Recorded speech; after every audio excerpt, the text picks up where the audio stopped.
दिल्ली के मुख्यमंत्री अरविंद केजरीवाल जी, जिन्हें दिल्ली की सर्दी में जांच की आंच से पसीने आते हुए दिखाई पड़ रहे हैं, अब परिस्थिति में एक नया आयाम जुड़ रहा है। अब तो जांच भी आंच के घेरे में आ रही है। अर्थात ये जो तथाकथित मोहल्ला क्लिनिक थी, इसके अंदर इन्होंने जांच की व्यवस्था की थी, यानी पैथोलॉजिकल टेस्टिंग की। अब जो विजिलेंस की रिपोर्ट्स आई हैं और जो विभागीय फाइंडिंग्स हैं, उसके आधार के ऊपर वो जांचें भी अब पूरी तरीके से आंच के घेरे में आ गई हैं। इस प्रकार के फैक्ट्स सामने आए हैं कि जो उनकी तथाकथित मोहल्ला क्लिनिक थी, सर्वप्रथम तो हम कहना चाहेंगे कि स्वतंत्रता के अमृत काल में आने के बाद भी देश की राष्ट्रीय राजधानी में सुपर स्पेशलिटी का कोई इंस्टीट्यूट या ऐसी कोई व्यवस्था या ऐसी कोई लैब बनाने के बजाय मोहल्ला क्लिनिक तक ही सोच सीमित थी, जो 75 वर्ष पूर्व भी थी। परंतु उसमें भी क्या हुआ, मीडिया में भी ऐसी रिपोर्ट्स हैं, कई स्वयंसेवी संगठनों ने भी इस विषय के ऊपर ध्यान आकर्षित किया था और जांच में भी आया कि एक दिन में 500 पेशेंट देखे गए हैं। अधिकतम संख्या 533 है, जबकि जो औपचारिक समय है मोहल्ला क्लिनिक का वो सुबह 9 बजे से 1 बजे तक है। अब आप इमेजिन करिए कि 9 बजे से 1 बजे तक 4 घंटे में कितने मिनट हुए, 240। और अगर 240 मिनट में किसी ने 533 पेशेंट देख लिए, इसका मतलब आधे मिनट में एक पेशेंट देख लिया, जिसमें एक पेशेंट का आना जाना, डॉक्टर का उसकी बात सुनना, असेसमेंट करना, जांच का पर्चा लिखना। महोदय, मैं कहना चाहता हूं कि जब त्योहारों के दिनों में बड़ी भीड़ होती है ना, तो आप जाते तो मंदिर में बड़ी भीड़ होती है, इतने सेकंड्स में तो व्यक्ति उस धक्का मुक्की में दर्शन भी नहीं कर पाता है जितने में आपके डॉक्टर ने उसके दर्शन करके रोग को समझकर रोग का निदान समाधान सब लिख दिया। यह है ईमानदारी का नया किरदार। और टेक्निकली मैं पूछना चाहता हूं, यह वो सरकार है ना जिसने कहा था कि हम सीसीटीवी का पूरा जाल बिछा देंगे दिल्ली में? तो मोहल्ला क्लिनिक्स में सीसीटीवी है कि नहीं? और अगर हैं तो उन मोहल्ला क्लिनिक में उस डेट की सीसीटीवी फुटेज दिखाइए कि 533 लोग कहां लाइन लगाए हुए थे। क्योंकि मोहल्ला क्लिनिक तो छोटी छोटी स्पेसेस में है ना, तो 533 लोग अगर आए तो सीसीटीवी फुटेज में होना चाहिए ना। बस यही सब चीजें हैं जिसकी वजह से जांच की आंच से घबरा रहे हैं। और इसमें जो प्रोसीडिंग्स में बात आई है, मैं कोट करना चाहता हूं कि necessary discipline proceedings may be initiated against the project director OLS outsource lab services। महत्वपूर्ण बात यह है कि यह सरकारी एजेंसी नहीं कर रही है, ये सब आउटसोर्स है, यानी प्राइवेट एजेंसीज को जांच दे रखी है। and others of the OLS branch for non compliance of the directions of the honorable LG which could have led to the loss of exchequer। यानी अब यह संदेह है कि वहां वो मरीज ही नहीं थे जिनके नाम के ऊपर बिलिंग रेज करके टेस्टिंग करा दी गई। A detailed vigilance inquiry may be conducted to bring out the quantum of loss of the exchequer to the collusion of the director and support staff with the private agencies। अब जो उपराज्यपाल महोदय ने ये लिखा है और ये अब पब्लिक डोमेन में है मीडिया में, उसके बिंदु क्रमांक 33 पे देखें तो लिखा हुआ tens of thousands of tests were recommended prima facie to the ghost patient, यानी जिनका अस्तित्व ही नहीं था। यही अंतर है। हमारे प्रधानमंत्री श्री नरेंद्र मोदी जी के द्वारा हर चीज डिजिटली ट्रांसफर होती है, इसीलिए ये लोग आधार का भी विरोध करते थे, क्योंकि यदि व्यक्ति का आधार कार्ड है और डिजिटली उसके अकाउंट में ट्रांसफर हो रहा है तो उसमें किसी भी प्रकार का झोल होने की संभावना नहीं है। पर यहां पर फिर empirical data proving entry of the fake mobile numbers, blank mobile numbers of the fictitious patients, fake attendance of the doctors and fictitious data of the patient established with a widespread corruption, manipulation of the documents, forgery of the record with the sole intention to loot the government exchequer and extended under the benefit of the private parties operating at AAMC as well as the dispensaries, polyclinic and hospitals of the Delhi government। यानी अब ये बहुत साफ हो गया कि पहले आपने मोहल्ला क्लिनिक बनाई, फिर उसमें जांच, पहले मामूली जांच होती थी, फिर बड़ी जांच की व्यवस्था की, फिर वो सब आउटसोर्स कर दी। यानी कुछ कुछ वैसा ही जैसा शराब घोटाले में हुआ था, कदम कदम रफ्ता रफ्ता बढ़ाते हुए, और फिर उसमें फेक पेशेंट्स और फेक बिल रेज करने की बातें मीडिया में आ रही हैं। यानी अभी तक तो दारू का घोटाला था, अब दवा का घोटाला भी हो गया। यानी दवा और दारू दोनों में घोटाला करके कौन दिखा रहा है? स्वघोषित भारत रत्न विभूषित, जिन्होंने अपने को ही भारत रत्न दे रखा है, कट्टर ईमानदारी का। तो मैं कह सकता हूं कि विपश्यना के ध्यान से लेकर और चुनाव प्रचार तक की समस्त नाटकीयता के मध्य कट्टर ईमानदारी का यह किरदार पूरी तरीके से तार तार हो गया है। अब हम यह भी कहना चाहते हैं कि आज वो कहने का प्रयास कर रहे हैं, अभी उन्होंने प्रेस कॉन्फ्रेंस में कहा कि वो सीबीआई से सवाल पूछ रहे हैं। साहब, बवाली अब सवाली बन गए, जिन्होंने राजनीति की शुरुआत ही, अब ये मैं बवाली शब्द ऐसे नहीं कह रहा हूं, ये बताइए, आप सबने देखा था ना कि सीढ़ी लगाकर तार काट रहे थे, ये नेता का किरदार है। 26 जनवरी के दिन धरना कर रहे थे, ये जिम्मेदार राजनीतिक व्यक्तित्व का किरदार है। इसलिए मैंने कहा, और याद करिए 2014 के समय भारतीय जनता पार्टी के कार्यालय के ऊपर आके पथराव किया था, जिसमें इनकी सर्वोच्च समिति के सदस्य थे, जैसे हमारे यहां पार्लियामेंट्री बोर्ड है। इसलिए मैंने कहा अब बवाली अब सवाली बन गए हैं, और सवाल किससे पूछ रहे हैं? जांच एजेंसी से। मतलब इसे शब्दशः ना लिया जाए, वैसे तो सारी जनता उस भाव को समझती है।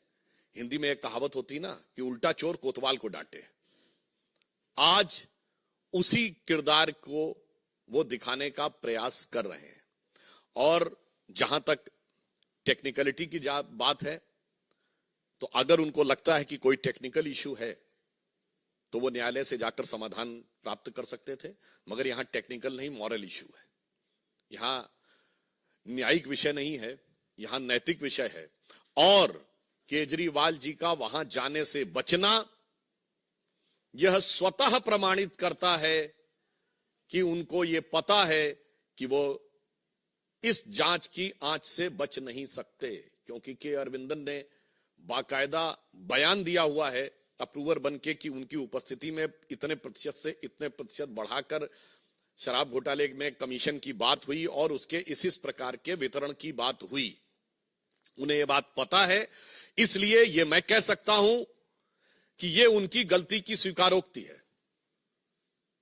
By consistently avoiding to appear before the agencies is nothing but is an tacit acceptance of his legal fault। जांच एजेंसी के सामने अनेक बहाने बनाकर अनुपस्थिति रखना प्रकारांतर से उनकी अपनी गलती या भ्रष्टाचार की स्वीकारोक्ति है। और पुनः यह एक विचित्र भ्रष्टाचार का मामला है, जिसमें जांच शुरू होते ही पॉलिसी विड्रॉ कर ली गई थी, और पॉलिसी विड्रॉ करने के बाद उसको डिफेंड किया जाता है मीडिया में आके। आपने ऐसी, ये है नई राजनीति, ये नई राजनीति का किरदार है। जो कहते हैं कि आज ही उनके प्रवक्ता बोल रहे हैं कि हर हाल में वो रहेंगे, हम ये नहीं कह रहे हैं। उनके ऊपर क्या कार्रवाई होगी, ये जांच एजेंसी की रिपोर्ट के अनुसार न्यायालय तय करेगा। परंतु हर हाल में रहेंगे, ये शब्द बोलने का अर्थ होता है कि मतलब आप कहीं पर भी रहेंगे। यानी अगर कानूनी कार्रवाई भी हो गई, यदि किसी कारणवश वो यह परिस्थिति उत्पन्न हो गई कि आपको अपने साथियों के साथ वहां पहुंचना पड़ा, तो आप वहां से भी कह रहे हैं कि आप शासन करेंगे। मतलब मुझे ऑन द लाइटर नोट याद आता है, जब ये जेल जाने का विषय आता है तो बहुत आरोप लगाए जाते हैं हमारे ऊपर। और श्री लालू प्रसाद यादव जी तो 1997 में जेल चले गए थे, तब तो भाजपा की सरकार कभी नहीं आई थी। और मोदी जी उस समय तक तो भाजपा के शायद राष्ट्रीय महासचिव ही थे, और अमित शाह जी का तो शायद बहुतों ने नाम भी नहीं सुना होगा उस जमाने में। वो आरोप लगाते हैं 2014 के बाद। पर मुझे याद आता है उस समय पत्रकारों ने पूछा था, आप लोग जाके चेक करिएगा लालू जी से, कि आप अब कैसे शासन चलाएंगे? तो कहते जलवेश चलाएंगे। तो उन्होंने पूछा मतलब क्या जेल से? उन्होंने कहा नहीं नहीं, मतलब उनके साथियों ने कहा मतलब वो कह रहे हैं जलवे से ही जैसे चल रहा था वैसे ही चलता रहेगा। मगर आज तो लग रहा है जो आम आदमी पार्टी के नए किरदार में तो ये वाकई कह रहे हैं हम जलवे से चलाएंगे। इसलिए मैं सिर्फ ये कहना चाहता हूं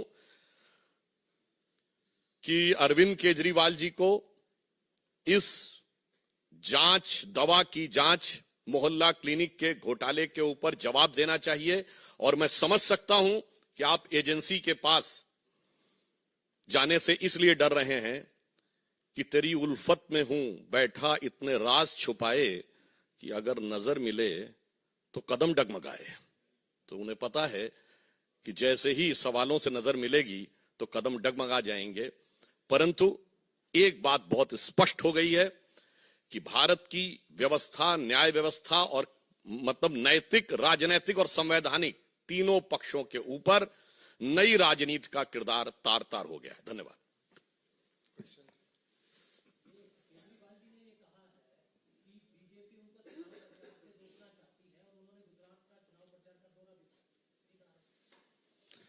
वैसे अभी उन्होंने हाल में जहां जहां चुनाव प्रचार किया है तो जब्ती का रिकॉर्ड बनाया है।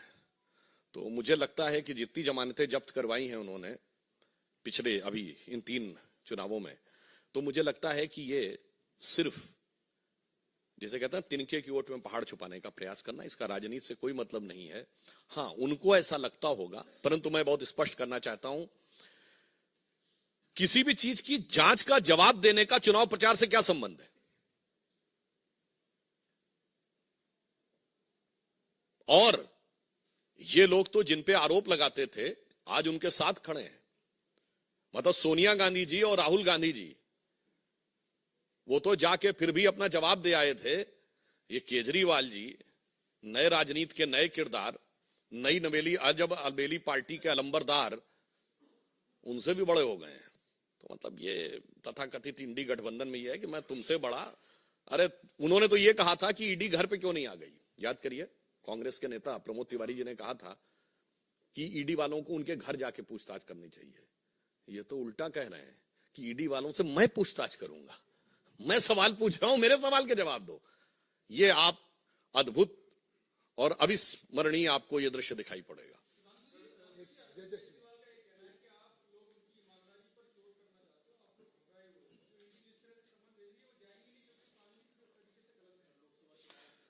अगर कानूनी तरीके से गलत है तो कानून का सहारा लेना। और कोई बोले तो बोले, ये तो वो पार्टी है जो कहती थी आरोप लगते ही इस्तीफा दे देना चाहिए, जांच तो बाद में होनी चाहिए। वो आज कहती है जांच एजेंसी के सामने भी नहीं जाना चाहिए। अच्छा ये बताइए, ये मुझे चाहिए जन लोकपाल वाली भी तो एक टोपी थी ना, वो अब टोपी कहां है? अच्छा छोड़िए, अपनी पार्टी में भी तो एक लोकपाल नियुक्त किया था, उसी के पास जाके जांच की रिपोर्ट दे, वो वही खत्म कर दिया एडमिरल रामदास। तो मुझे लगता है कि वो कितने भी रूप बदल लें, मगर उनका वास्तविक चेहरा अब जनता के सामने है।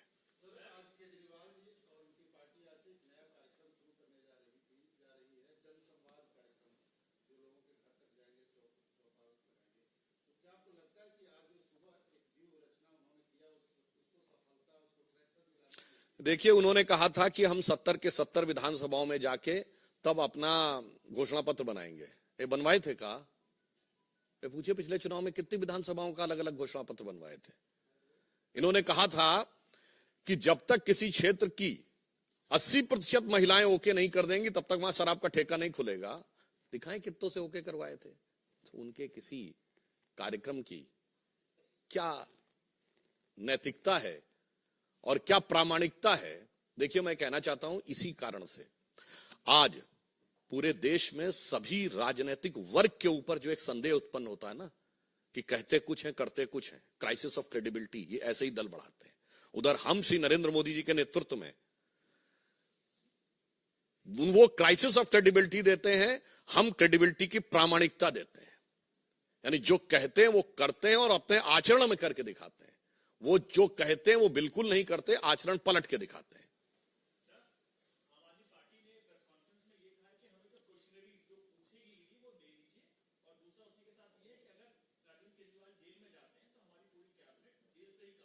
वो तो मैंने बता दिया, वो जलवेज काम करने की कोशिश कर रहे हैं। मगर मैं आपको ये भी बताना चाहता हूं, ये ईडी ने सवाल तो अरविंद केजरीवाल से पूछे कि आम आदमी पार्टी से पूछे? जवाब आम आदमी पार्टी क्यों दे रही है? मतलब साफ हो गया ना कि पार्टी मेरी जेब में। ये आए थे ना, इनके वो वीडियो पुराने याद है ना, पूरी पार्टियां एक व्यक्ति के हाथ में। अरे भाई, सवाल व्यक्ति से सिर्फ सवाल पूछा गया और जवाब पार्टी दे रही है। यानी साफ साफ उन्हें कहना चाहिए कि केजरीवाल जी पार्टी से बड़े हैं।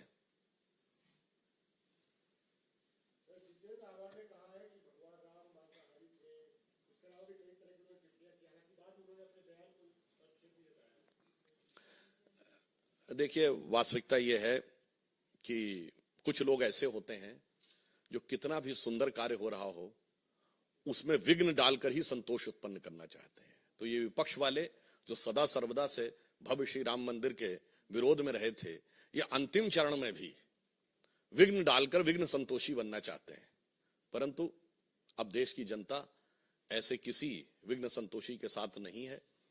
हम किसी के प्रति कोई दुर्भाव नहीं रखते। हमारे यहां कहा गया है, बैर न कर काहू सन कोई, राम प्रताप विषमता कोई। न किसी से वैर है, न किसी से विषमता है, मगर उनके मन में विषमता है और इस प्रकार के आपत्तिजनक दुर्भाग्यपूर्ण बयान दे रहे हैं। परंतु मुझे लगता है इस देश की जनता भी ये समझती है, जो मीराबाई जी को तुलसीदास जी ने लिख के भेजा था, जाके प्रिय न राम वैदेही, यानी राम और सीता जिसको प्रिय ना हो, जाके प्रिय न राम वैदेही, तजिए ताहि कोटि बैरी सम, यद्यपि परम सनेही। तो देश की जनता है, देखेगी।